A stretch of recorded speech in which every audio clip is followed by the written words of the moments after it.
No niin! Sitten meillä olisikin vuorossa tää Pringlesin joulukalenteri. Tää on ihan uutuus tänä jouluna, niin jos sä haluat tämmösen, niin kantsii kyllä olla nopea. Miten tää avataan? Eikö tää on loppusivus? Niin tää on tämmönen. Okei, joo. Siis mitä? Täältä tulee ihan tämmönen niinku... Mitä hittoa? Siis mä ajattelin, että täältä tulisi niinku pari sipsiä, mutta tää on tämmönen ihan miniversio tämmönen. Kyllä te tiedätte, näitähän saa kaupastakin. Okei. Mitä tää maksaa tää kalenteri? Mut tää on siis ihan tää Pringles Original. Nää on mun lemppareita, nää sour cream onionit. Täältä tulee jokaisesta oikeesti tämmönen iso pönikkä. No niin, ja sieltä tuli sit taas yksi klassikko eli paprika. Mikä tää on? Hot and spicy. No niin, sieltä tuli toinen klassikko, original. Nää on niin hyviä. Paprika.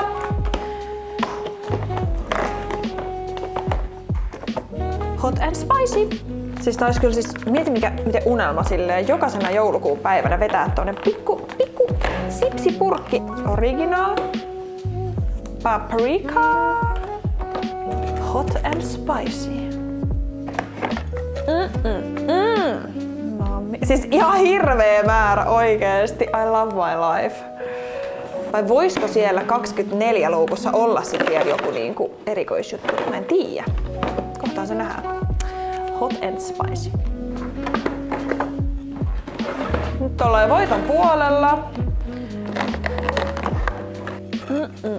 Onko ne tullut koko ajan samassa järjestyksessä? 23 tuli paprikaa. Mä veikkaan, että 24 tulee tonne hot and spicy. Siltä nyt näyttäisi. Mutta 24 luukku on paljon isompi kuin muut. Wow! Hei, mitä? Kato! Siis tässä on sipsiä nyt niinku... Siis 24 luukusta tuli ihan tämmönen kokonainen pönikkä.